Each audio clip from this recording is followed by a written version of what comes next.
Good morning. My name is Alyssa, and I will be your conference facilitator today. At this time, I would like to welcome everyone to the American Axle and Manufacturing Fourth Quarter 2020 Earnings Conference Call. All lines have been placed on mute to prevent any background noise. After the speaker's remarks, there will be a question and answer period. If you would like to ask a question during this time, simply press the star key, then the number 1 on your telephone keypad. If you would like to withdraw your question, please press the star key, then the number 2. As a reminder, today's call is being recorded. I would now like to turn the conference over to Mr. David Lynn, Head of Investor Relations. Please go ahead, Mr. Lynn. Thank you and good morning. I'd like to welcome everyone who is joining us on AAM's fourth quarter earnings call. Earlier this morning, we released our fourth quarter of 2020 earnings announcement. You can access this announcement on the Investor Relations page of our website, www.aam.com, and through the PR Newswire services. You can also find supplemental slides for this conference call on the Investor page of our website as well. To listen to a replay of this call, you can dial 1-877-344-7529, replay access code 101-50289. This replay will be available beginning at 1 p.m. today through 11:59 p.m. Eastern Time, February 19th. Before we begin, I would like to remind everyone that the matters discussed in this call may contain comments and forward-looking statements subject to risks and uncertainties which cannot be predicted or quantified and which may cause future activities and results of operations to differ materially from those disclosed. For additional information, we ask that you refer to our filings with the Securities and Exchange Commission. Also, during this call, we may refer to certain non-GAAP financial measures. Information regarding these non-GAAP measures, as well as a reconciliation of these non-GAAP measures to GAAP financial information, is available on our website. With that, let me turn things over to AAM's Chairman and CEO, David Dauch. Thank you, David, and good morning to everyone.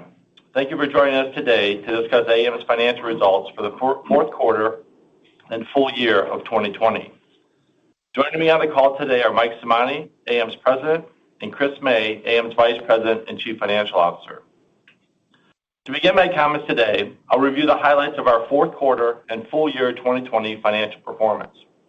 Next, I'll cover some highlights from 2020, including some updates on the technology and innovation front. And lastly, I'll review our 2021 financial outlook and our 3-year new business backlog before turning things over to Chris.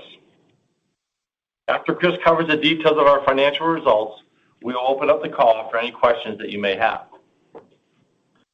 AAM delivered solid operating financial results and cash flow performance in the fourth quarter and full year of 2020 as global production continued to recover, resulting in strong EBITDA conversion. AAM's fourth quarter 2020 sales were $1.44 billion compared to $1.43 billion in the fourth quarter of 2019. Recall last year we were impacted by the GM work stoppage and we sold our U.S. casting business. For the full year of 2020, AAM sales were $4.7 billion. During the year, we experienced lower sales stemming from a decline in global production due to the COVID-19 and the sale of our U.S. casting business. From a profitability perspective, AAM's adjusted EBITDA in the fourth quarter of 2020 was $261.5 million, or 18.2% of sales, a fourth quarter record for AAM. AAM concluded a strong second half of 2020 with a solid fourth quarter financial performance, which I'm very, very pleased about. For the full year of 2020, AAM's adjusted EBITDA was $720 million, or 15.3% of sales. For the full year, we were impacted by COVID-19 production shutdowns and lower volumes. However, we ultimately managed through a difficult operating environment, delivering strong EBITDA margins in the second half as production rebounded and our cost structure initiatives took hold. AAM's adjusted earnings per share in the fourth quarter of 2020 was 51 cents per share, and for the full year of 2020, AAM's adjusted EPS was 14 cents per share. AAM continued to deliver strong free cash flow performance in 2020. AAM's adjusted free cash flow in the fourth quarter of 2020 was $173 million, and for the full year of 2020, AAM's adjusted free cash flow was $311 million. This is a fantastic result considering the challenges that we faced during the year. We also reduced our gross debt by nearly $200 million in 2020, paying down approximately $100 million just in the fourth quarter alone. Furthermore, we are committed to reducing our debt and strengthening our balance sheet in 2021. Chris will provide additional information regarding the details of our financial results in just a few minutes. Let me wrap up 2020 with a look back on some of the key highlights, which you can see highlighted on slide 4 of our slide deck. The automotive industry faced significant challenges, but AAM worked through it with the dedication of our associates. Operationally, we completed 17 program launches. We received 13 customer quality awards and multiple Supplier of the Year awards from customers such as General Motors and Hyundai.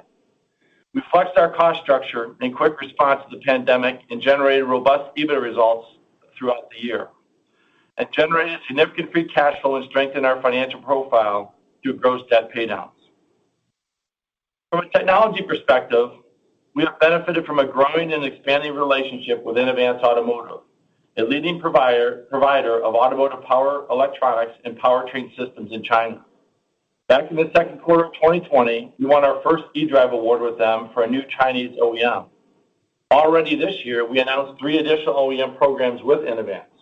Our alliance with them has created significant value for us by enhancing customer relationships within the swiftly growing Chinese electrification market.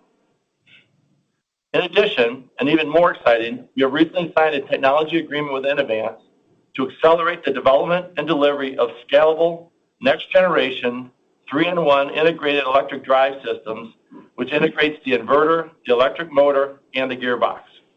By leveraging the partners' complementary expertise in electric propulsion technology, this collaboration will seek to enhance the power density, efficiency, and cost-effectiveness of the electric driveline technology offered in the global electrification market. Our cooperation with Inovance Automotive will add an exciting new offering to AAM's fast-growing portfolio of scalable 3-in-1 electric drive systems and accelerate our ability to bring new cost-competitive technologies to the market.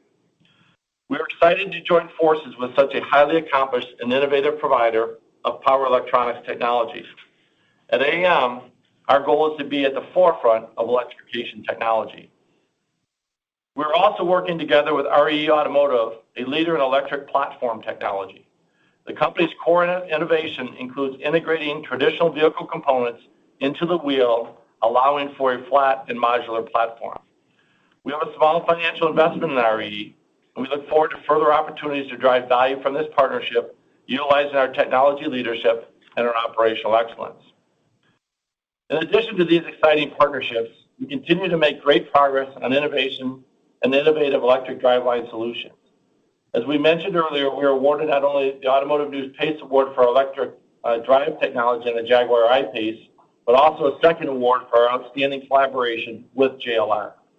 These awards further validate not only our technology, but also our commitment to our customers.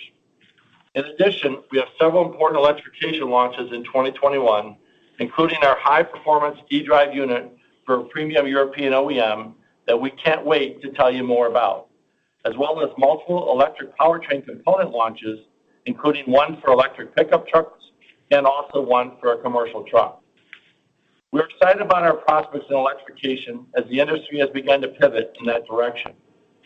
AAM is ready to support our customers with cutting-edge electrification products, and we look forward to keeping you up to date with our new developments. On a separate note, and ICE related, we are also pleased to share that we have secured the next generation Ram heavy-duty pickup truck business with Stellantis into the next decade. Stellantis has been a great partner to AAM over the years, and we look forward to extending our mutually beneficial relationship. This award, coupled with the current business that we enjoy today with Stellantis, exceeds several $billion in sales and is a key foundational program for AAM. This program, along with other customer next generation program awards, will support solid cash flow performance for many years to come for AAM. These are all key developments as we leverage our strong core business to support our electrification technologies as we work to bring the future faster. I'm also very proud to share that AAM was named to Newsweek's list of America's most responsible companies, and to the annual Forbes list of the world's best employers for 2020. We look forward to sustaining this positive momentum in 2021 to support our sustainability priority topics and diversity, equity, and inclusion initiatives. Before I turn it over to Chris, let me cover AAM's 3-year new business backlog and our 2021 full-year financial outlook that was recently released in our press release.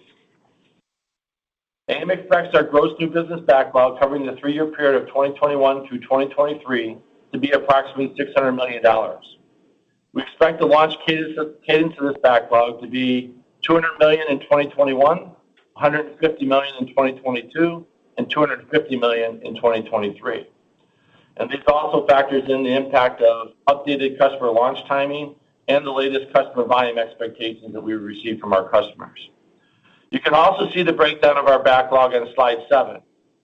About 70% of this new business backlog relates to global light trucks, including crossover vehicles, and another 15% relates to hybrid electric powertrains. Nearly half of this will be realized outside of North America, continuing our trend of diversifying geographically on an organic basis. Now let's turn to AAM's 2021 financial outlook, which can be seen on slide 8, and it is as follows. AAM is targeting full-year sales between $5.3 and $5.5 billion in 2021. AAM is targeting adjusted EBITDA of approximately $850 to $925 million in 2021. And AAM is targeting adjusted free cash flow in 2021 of approximately $300 to $400 million, which contemplates capital spending of approximately 4.5% of sales. While launch activity decreases in 2021, there are still some key new programs we'll be focused on during the year, including launching a number of our new electrified products that I mentioned to you earlier. From an end market perspective, we see production at approximately 15.5 to 16 million units for our primary North American market. As it relates to our specific North American programs, we continue to expect favorable mix weighted towards pickup trucks, SUVs, and crossover vehicles. Light trucks made up 74% of the production in North America in 2020, and we see no signs of that changing or slowing down in 2021. Clearly, 2020 was an unprecedented year laden with numerous challenges and obstacles. However, I'm extremely proud of the AAM team in managing through these speed bumps and instituting protocols to keep our associates safe and healthy while effectively supporting our customers throughout the year. As we turn our focus on 2021 and beyond, our core business is solidly intact and well protected for years to come, yielding significant free cash flow generation, which will allow us to strengthen our balance sheet and invest in advanced propulsion technologies to drive profitable growth. Needless to say, I'm very, very excited about the future for AAM. That concludes my prepared remarks. Let me now turn the call over to our Vice President and Chief Financial Officer, Chris May. Chris? Thank you, David, and good morning, everyone. I will cover the financial details of our fourth quarter and full year 2020 results with you today. I will also refer to the earnings slide deck as part of my prepared comments. So let's go ahead and get started with sales. In the fourth quarter of 2020, AAM sales were $1.44 billion compared to $1.43 billion in the fourth quarter of 2019. Slide 11 shows a walk down of fourth quarter 2019 sales to fourth quarter 2020 sales. First, we stepped down our fourth quarter 2019 sales by $119 million to reflect the sale of the U.S. casting business unit that was completed in December of 2019. Next, we add back the impact of the GM work stoppage from the fourth quarter of last year. Then we account for the unfavorable impact of COVID-19 on our fourth quarter of 2020 sales, which we estimate to be approximately $40 million. At this point, our estimated sales impact from COVID is only for our India and Brazil locations, which have not recovered to pre-COVID levels for us. On a year-over-year basis, we are also impacted by GM's exit of its Thailand operations by approximately $10 million. And the transition from a rear beam axle to a new lightweight and highly efficient independent rear drive axle for GM's new full-size SUV impacted sales by about $35 million in the quarter. We will have one more quarter of the year-over-year impact for this transition in the first quarter of 2021. Other volume and mix was positive by $38 million, mainly driven by strong light truck mix in North America. Pricing came in at $19 million on a year-over-year impact, and metal market pass-throughs and foreign currency accounted for an increase in sales of about $7 million year-over-year. For the full year of 2020, AAM sales were $4.71 billion as compared to $6.53 billion in the full year of 2019. The impacts of COVID-19 and the sale of the U.S. castings business were the primary drivers of this year-over-year decrease. Now let's move on to profitability. Gross profit was $236.5 million, or 16.4% of sales in the fourth quarter of 2020, compared to $183.4 million, or 12.8% of sales in the fourth quarter of 2019. Adjusted EBITDA was $261.5 million in the fourth quarter of 2020, or 18.2% of sales. This compares to $193.5 million in the fourth quarter of 2019, or 13.5% of sales. As David mentioned, this was AAM's best fourth quarter adjusted EBITDA margin in our company's history. You can see a year-over-year walk down of adjusted EBITDA on slide 12. We benefited from higher sales and from our strong cost reduction actions we implemented this year. For the full year of 2020, AAM's adjusted EBITDA was $720 million, and adjusted EBITDA margin was 15.3% of sales. Let me now cover SG&A. SG&A expense, including R&D, in the fourth quarter of 2020 was $83 million, or 5.8% of sales. This compares to $90 million in the fourth quarter of 2019, or 6.3% of sales. AAM's R&D spending in the fourth quarter of 2020 was $31.1 million, compared to $39.8 million in the fourth quarter of 2019. For the year, SG&A expense was down about $50 million, due mainly to our cost reduction actions, both temporary and structural. As we head into 2021, we will continue to focus on controlling our SG&A costs. Equally important, we will further our investment in key technologies and innovations with an emphasis on electrification, including shifting resources from traditional product support to new technology development in a cost-effective manner. Let's move on to interest and taxes. Net interest expense was $52.3 million in the fourth quarter of 2020, compared to $53.4 million in the fourth quarter of 2019. We expect this favorable trend to continue in 2021 as we benefit from continued debt reduction. In the fourth quarter of 2020, we recorded income tax expense of $13.9 million compared to a benefit of $11.5 million in the fourth quarter of 2019. As we head into 2021, we expect our effective tax rate to be approximately 20%. Taking all these sales and cost drivers into account, our GAAP net income was $36 million, or 30 cents per share, in the fourth quarter of 2020, compared to a loss of $454.4 million, or a loss of $4.04 per share, in the fourth quarter of 2019. Adjusted earnings per share exclude the impact of items noted in our earnings press release. Adjusted EPS for the fourth quarter of 2020 was 51 cents per share, compared to 13 cents per share in the fourth quarter of 2019. Let's now move to cash flow and the balance sheet. Net cash provided by operating activities in the fourth quarter of 2020 was $208 million. Capital expenditures, net of proceeds from the sale of property, plant, and equipment for the fourth quarter was $69 million.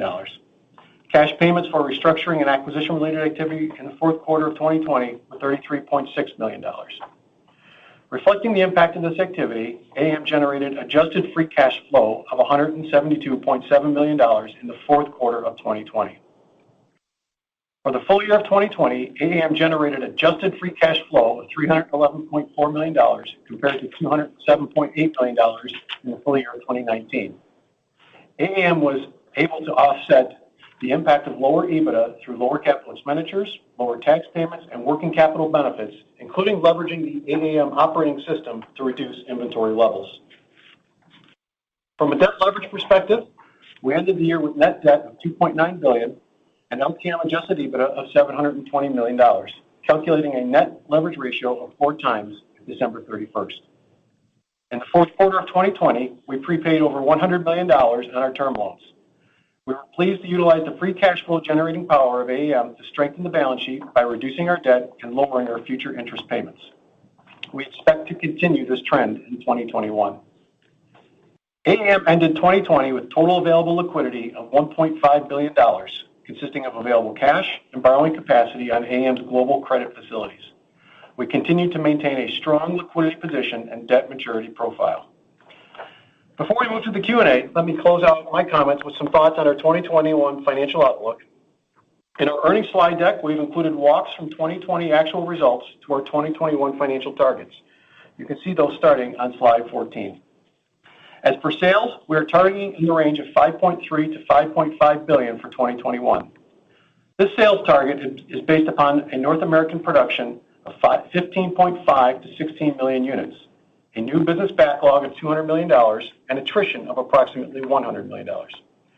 We have begun to experience some limited downtime in the first quarter due to supply constraints attributable to the semiconductor chip shortage.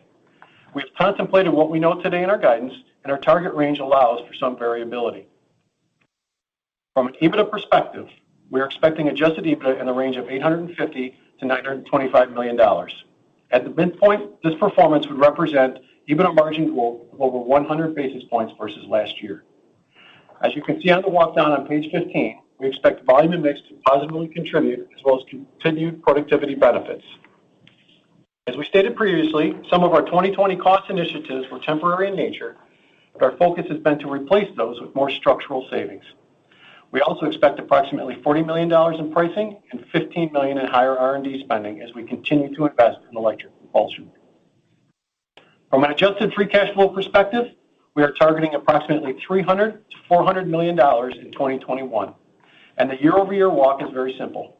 The main factors driving our cash flow change is higher EBITDA, a return to more normalized income tax payments, and a higher working capital associated with revenue growth. And while on a dollar basis, CapEx is slightly higher than 2020, we are targeting CapEx as a percent of sales of approximately 4.5%. You can clearly see AAM's ability to deliver free cash flow on full display, not only in 2020 actual results, but ahead for 2021. The strong free cash flow number for 2021 is a reflection of the benefits we are realizing from our restructuring and cost reduction actions. We are experiencing year-over-year margin growth and continued cost optimization. CapEx is a percent of sales at the lowest levels in AAM's history, and inventory optimization delivering significant cash flow benefits. We expect to use this free cash flow, as well as our enhanced EBITDA, to fund our R&D and new product expansion, and at the same time, reduce leverage this year by a full turn or more. Our resilience in restructuring activities in 2020 is fueling our 2021 performance, and we are very excited to continue to strengthen our financial profile and focus on the growing of the business. That said, we are well positioned for 2021 and beyond. We have and will continue to optimize our business to generate meaningful cash flow and invest in our future product development. This position is driving growth opportunities in electrification and other areas of our business. You can see this in the third year of our backlog, and it is the strongest heading into the mid-decade timeframe.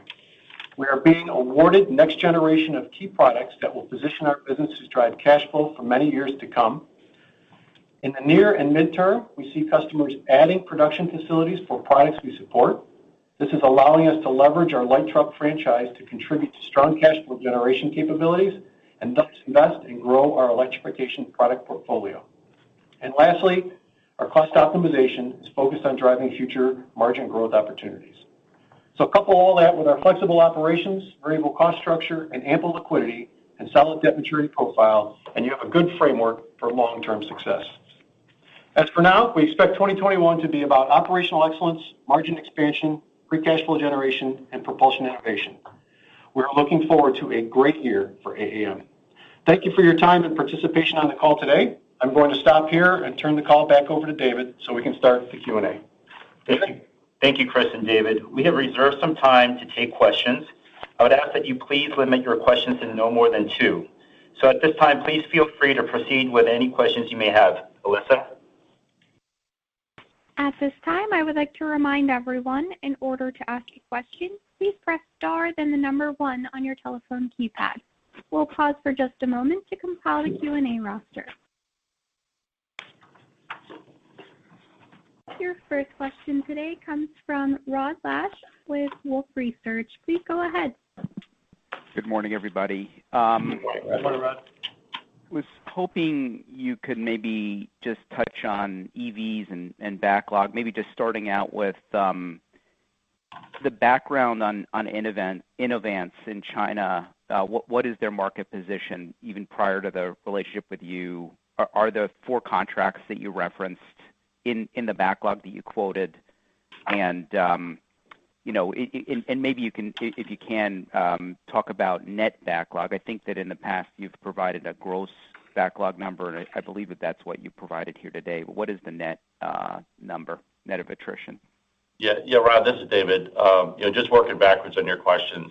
From a net standpoint, we typically run off about $100 million a year. So you can do the math across the 3-year period of time. With respect to the Inovance organization, a strong and leading producer of power electronics and motors in the China market. They're number 2 in the overall market in regards to supply of product in that market. Strong technical competency and manufacturing competency, very compatible to our technology. We're working very hard to develop, obviously, scalable and integrated technology where we integrate the inverter, the motor, and the gearbox all into one unit that's more power dense, smaller packaging space, greater performance, and greater efficiency to the product while still offering our customers value propositions. That partnership's already realized success with 4 program awards in China, 1 that we were awarded last year, 3 that we were awarded here in January of this year. And we're working on other opportunities in China, while at the same time, working other opportunities both in Europe as well as in North America, as more and more opportunities are starting to present themselves with respect to the customer long-range product plans and opportunities.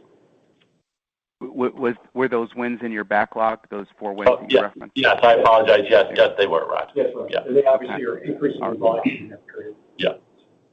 Okay. And secondly, obviously performance looked pretty strong Q4, and it looks pretty fine in 2021, but it's pretty apparent investors are thinking about the disruption that the industry is facing, and I'm sure you spend a lot of time thinking about that too. Right now, the consequence is low valuations for everybody that is in traditional driveline space, and I'm wondering if you could maybe talk a little bit about how you're thinking about strategic alternatives and options for American Axle, whether you're looking at more acquisitions at this point, divestitures in the conventional driveline business. What is the sort of the consequence of the environment that you're seeing right now? Yeah, Rod, just in regard, this is David. In regards to the strategic side of things, when you look at our portfolio, we've pared down a lot of our portfolio, and we don't have a lot of material things to divest of at this time. Nothing to announce at this time, but twice a year we evaluate our portfolio and then make strategic decisions about that. But again, we don't see anything meaningful that's going to have a major impact with respect to the debt pay down. I mean, our debt pay down is going to really come through the strength of our operations and the performance that we're seeing from a cash flow generation, which is only getting stronger, especially with the restructuring efforts that we put into place and have been able to now demonstrate, 3rd quarter, 4th quarter, and you can see the strength of our guidance in 2021 as well. Clearly we made a big move in regards to expanding our relationship with Inovance from a technology standpoint, innovation standpoint, heavily focused on electric drive. There was, people, critical that maybe we were falling behind. We weren't falling behind. We're already in production on a number of programs. We've now landed incremental programs, and we've shored up where our gap was, and we were very open about it in regards to power electronics and motors. We're also working on a number of other next-generation technologies for electric drive, with Inovance and independent of Inovance, with respect to satisfying the marketplace as we go forward across different vehicle segments and tailored for each of the respective markets that we're going to support. When it comes to the bigger strategic side of things and the environment that's out there right now, I mean, clearly there's a lot of uncertainty in the marketplace, just with COVID alone, with labor availability and just the health and safety protocols. There's uncertainty out there with this whole global semiconductor shortage. The good news for us is, our largest customer has said they're going to protect the truck platform and do everything possible to protect the truck platform here in 2021, and we're seeing that in their schedules, and which are very strong, throughout the year. So we're excited about that. And then where they are making adjustments, that does have an impact on us. They expect to make some of that up in the second half of the year. And that's not just General Motors; that's some of the other customers that we're impacted by also here. There are some other constraints in the marketplace from a supplier standpoint, steel shortages, but we don't have anything that's negatively impacting us because we've secured that going forward. And we're just trying to manage our way through the port delays and the container shortages that are out there too, mainly by putting greater inventory buffers in place, just to protect our customers, that way. But I do think it's going to put a lot of stress on the supply base going forward in the future, especially as volumes start to ramp up globally, working capital demands intensify, plus some of the other challenges that we've just talked through with the uncertainty in the marketplace, that could propose and present some opportunities for us. But again, we'll take everything in balance with what our priority. Our priority right now is to continue to generate the strong financial performance, continue to grow our backlog and new business, which we think that we can add to that 3-year period of time, while at the same time, making sure that we're deleveraging the balance sheet and paying down the debt. So, long answer to your question, but hopefully it addressed what you're asking for. Right. Okay. Great. Thank you. Thanks, sir. Thanks, Ron.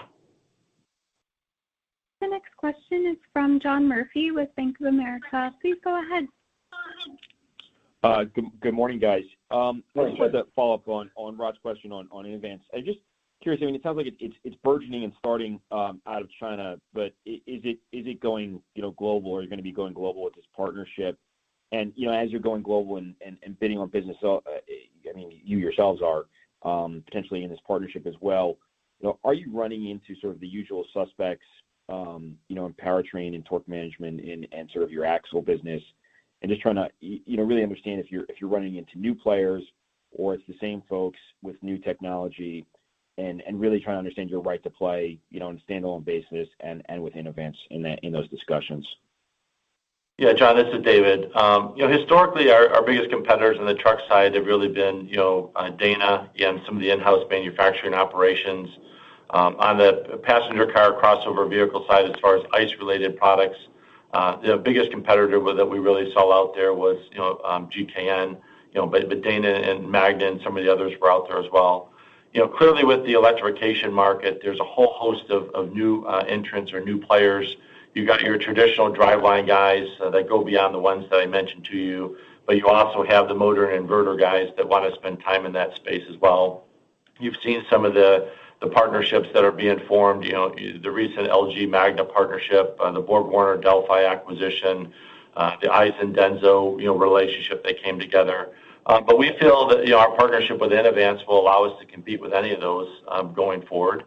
We've got the technology and are working on other advanced technology, as I'm sure they are as well. We're a proven supplier in the marketplace, and we feel that we can bring a value proposition to our customers. The biggest thing we need to do is clearly understand their needs, the timing of those needs based on their long-range product plans, and make sure that we're ready with proven technology and bookshelf technology to support those, regardless of the vehicle segment, whether it's pickup, crossover, passenger car, and regardless of the region, North America, Europe, or Asia. And we're positioning the organization to support that. We've shifted a lot of resources and reallocated resources internally towards advanced propulsion technologies, heavily weighted towards electrification. But we're not forgetting about our core business. We're protecting that core business by securing next generation replacement program that will support our cash flow generation for years to come. So that's a very huge positive for us. And but we feel very good about the advancement with Innovance. We feel very good about our investment in RE and our discussions with RE, and hopefully there'll be some growth in those relationships as we go forward. But as I said, we're very excited about what the future holds. Our whole position has been to be agnostic to the market. Let the market dictate what type of propulsion system they want between ICE engine, hybrid, or electrification. But we clearly recognize that the market is pivoting towards electrification, and we'll make sure that we're properly prepared to win our fair share of the business.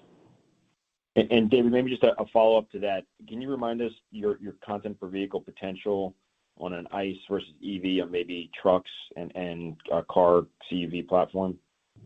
Yeah, pickup truck, full-size truck is around $1,600 of content per vehicle. Crossover vehicles range between $900 to $1,200. Some of the passenger cars are, $500 and below, let's say, depending on components or independent systems.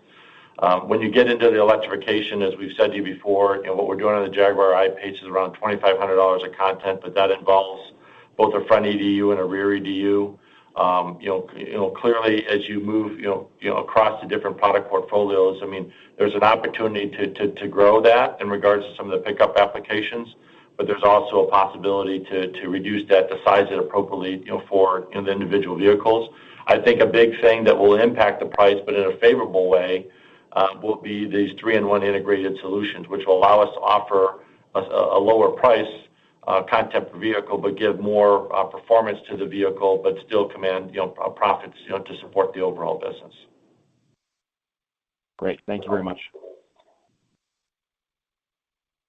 The next question is from James Picariello of KeyBanc Capital Markets. Please go ahead.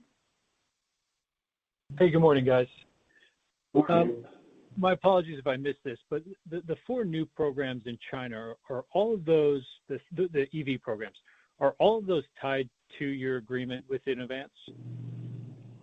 Well, our technology agreement is a separate matter. We earned that through our relationship with Innovance and our performance with Innovance. But ultimately we're looking to have a stronger and bigger relationship with Innovance going forward.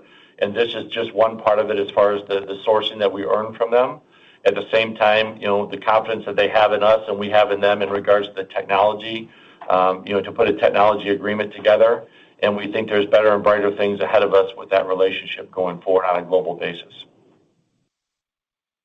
Okay, got it. And what's the latest time frame on your hybrid award with the premium European OEM that's been in the backlog? So that program is going to be launching late this year and will roll into the next couple of years. And there's multiple variants that'll be coming off of that. So we're very excited about that program. And we're very excited about announcing who that customer is because we've been talking about it for a period of time. But the technology that's going to go into this vehicle will be something that you haven't seen as far as the type of performance vehicles that it'll be supporting. Got it. And then just 2 quick modeling questions. The $15 million in increased R&D within the EBITDA walk, does that just reflect the third quarter commercial settlement that benefited the quarter? And then for the $205 million interest expense, does that account for any debt repayment through the year? Thanks. So your first question, this is Chris, James, good morning. Yes, your first question as it relates to the R&D, a portion relates to the one-time flip from the third quarter where we had that reimbursement in the third quarter of 2020, but also a slight increase in spending net overall as it relates to R&D, right? Because as we're directing some of our efforts towards some product expansion from that standpoint. The $205 million of interest, yes, would begin to reflect debt pay down through the course of the year. Obviously, we would that'd be subject to timing of when any debt payment was done, but yes, it should reflect that as well. Okay, thanks. Yep. The next question is from Ryan Brickman of JP Morgan. Please go ahead. Hi, thanks for taking my question. Are you able to quantify any more your investment in RE, either in terms of a dollar amount or percent ownership stake? I think I heard you say it was a small investment, but I'm mindful that sometimes with these pre-revenue companies, an initial small investment can turn into a larger one. And then I would be interested too in what drove you to make the initial investment, and maybe more broadly, my understanding is RE has designed one of these so-called skateboard type platforms, and just curious what you think the implications are to American Axle from skateboard type platforms or the integration of traditional vehicle components into the arch of the wheel. Yeah, Ryan, hi, good morning. This is Mike Simonti speaking. I would start by saying a couple things. David was clear about the fact that we're looking at multiple different strategies to access the new energy vehicle markets going forward. Electrification is the number one focus for our company, and we are looking at ways to bring our electrification technology to the skateboard technology that you just referred to. But we're looking for multiple different ways to bring that technology to market. We were first introduced to this company a 3 years ago. We saw the potential that they had. We made a relatively small investment. So when we talk about small, we're talking about cost basis, Ryan. And we've been in contact over the years looking for ways for us to advance the relationship beyond a passive VC type investment. We saw opportunity in that from the start, and we're optimistic. I mean, nothing has been done quite yet, but we're optimistic that we can advance this relationship, assist this very creative, ambitious, and good group of people that are behind this company to realize their longer-term vision through our industrialization experience. So we see some opportunities there, and we're going to chase it pretty hard.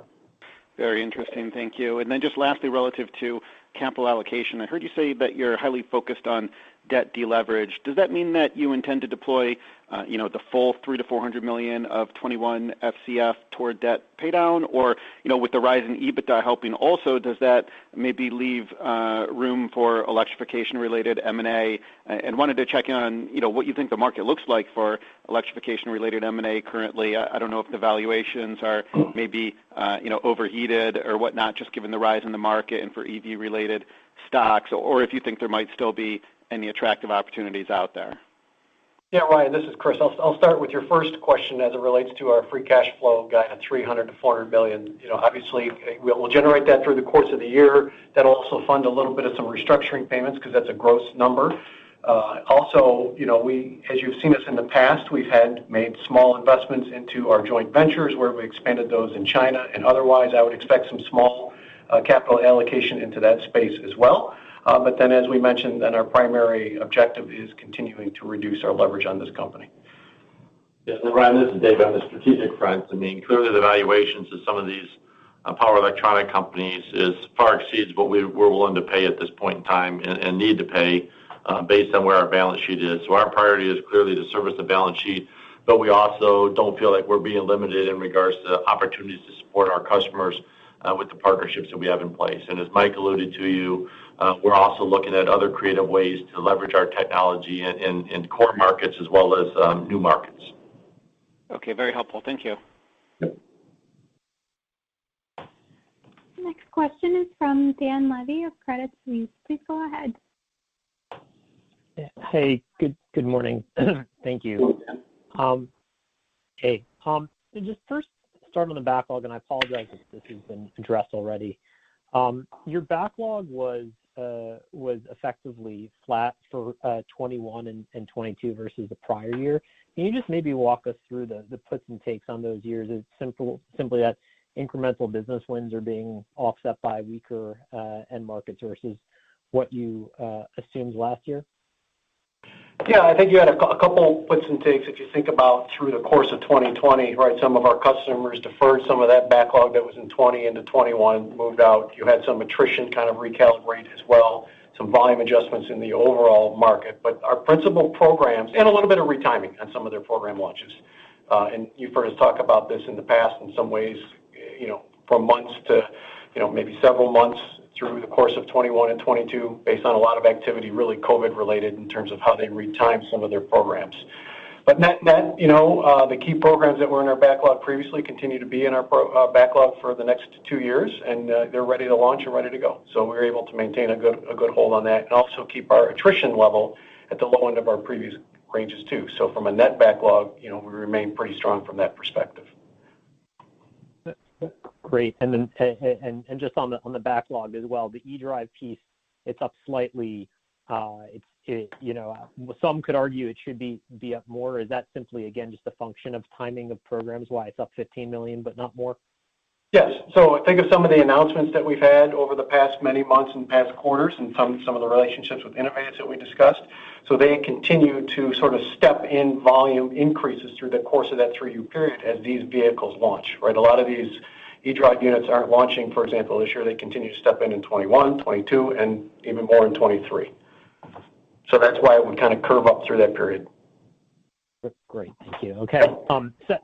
Second question is one that's maybe a bit more existential. We saw GM, obviously your largest customer, a few weeks ago, put, I guess, more of a line in the sand, outlining a target, to be fully electric by 2035. This is really the first time that they've highlighted this timing for a full transition. And I realize there's a lot that can happen between now and 2035. And I know they use the word aspire in the release, not binding. But I guess my question to you is, as you think through all the things that you need to do to transition to a full EV world, be it on the product side or the manufacturing side, is 15 years a reasonable period of time for you to make that full transition? Yeah, Dan, question. Yeah, no, Dan, this is David, and you're asking me to predict the future a little bit, but at the same time, let me just say this. First and foremost, I applaud GM's efforts to be carbon neutral by 2040 and to eliminate the tailpipe emissions by the 2035 calendar year period of time. That's just good, stewardedness in regards to doing what's right for our environment and the other things. At the same time, they've got leading edge technology when it comes to electrification. They want to capitalize on that in the marketplace. So we're well aware of their transition and the announcement that's there, so it's not a surprise to us. You mentioned it's an aspirational goal for them, but at the same time, they wouldn't put it out there if they didn't have a plan in order to deliver on it. But ultimately, the market will be the boss and determine the acceptance rate of electrification. Our whole thing, as I said earlier, was to be agnostic to the market, whether it's provide IC engines and hybrids like we're predominantly doing today, or provide a larger number of electrified units in the future. We're going to be prepared either way. At the same time, we're going to partner with the various OEMs, but in this case, you brought up GM. I mean, they're our largest customer, a strategic partner of ours. We've got a proven track record with them. We've been supplier of the year to them the last 4 years in a row.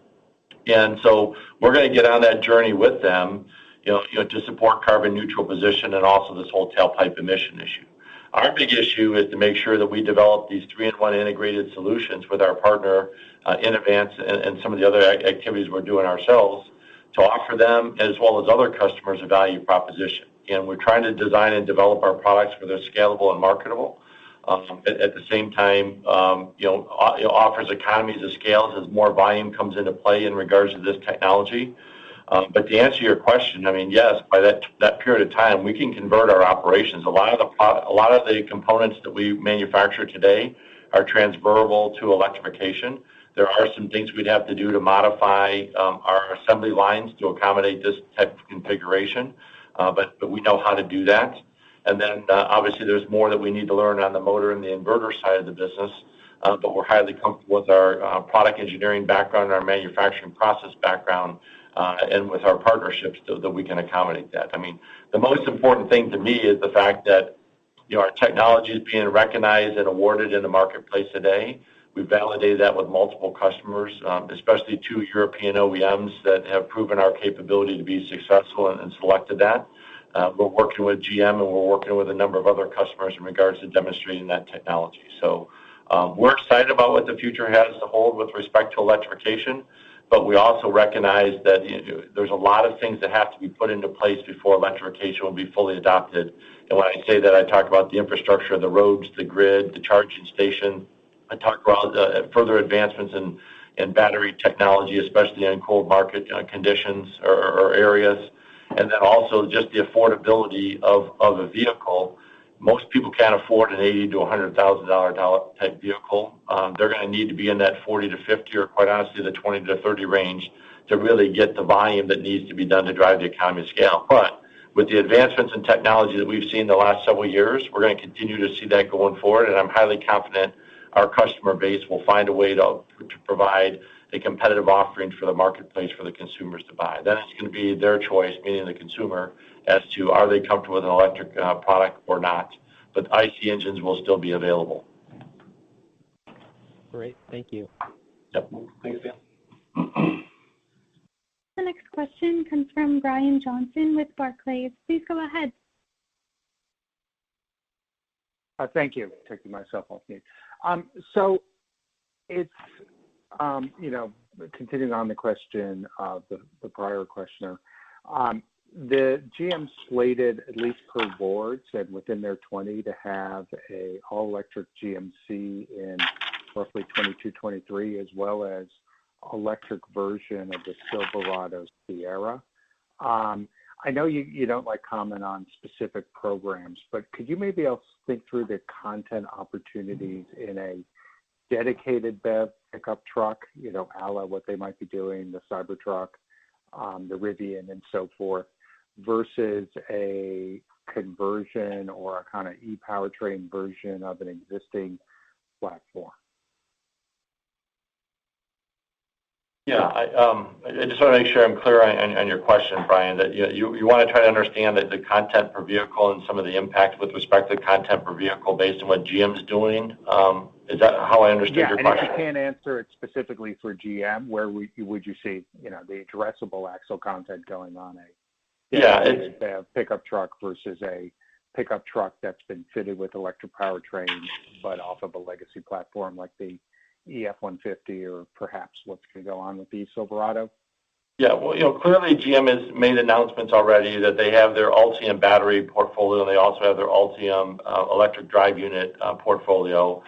That's going to be supporting, the Hummer program and some of these initial pickup truck programs that you mentioned to us. Obviously those volumes aren't replacing all of the trucks that they're producing today. They'll be incremental to the volumes that they're putting out there. They got to determine the receptivity of the marketplace with respect to those products. There is content for us, but more in the component and sub-assembly state. Think less than $250 of content in that area. But if we get into the full integrated EDU type systems, then it can be much greater than that, and even north of the $1,600 of content that we provide today. So, as we've said, we've already got some benchmarks out there in regards to what we're doing with Jaguar on I-PACE, which is more of a 2-in-1 solution today with an added inverter. We've got what we're doing for the next European OEM. So we have a pretty good understanding of what the market prices are for these products. Clearly, the advancements in technology and the ability to develop these 3-in-1 integrated scalable solutions are going to dictate what the price point is going to be in the future, for these products. And we're highly confident that we're going to be able to compete for that, going forward. As I mentioned to you, our content per vehicle on a full-size truck today for IC and hybrid is about $1,600 of content. And going forward, we think it can be that or maybe even greater as we go forward here. But there's a lot of dialogue that needs to take place with the customer base to really understand their requirements before we can identify what that true content per vehicle is. But we feel very good about what it can mean to us on pickups. At the same time, we think that we can also capitalize on that in the other vehicle segments, think crossovers and passenger cars.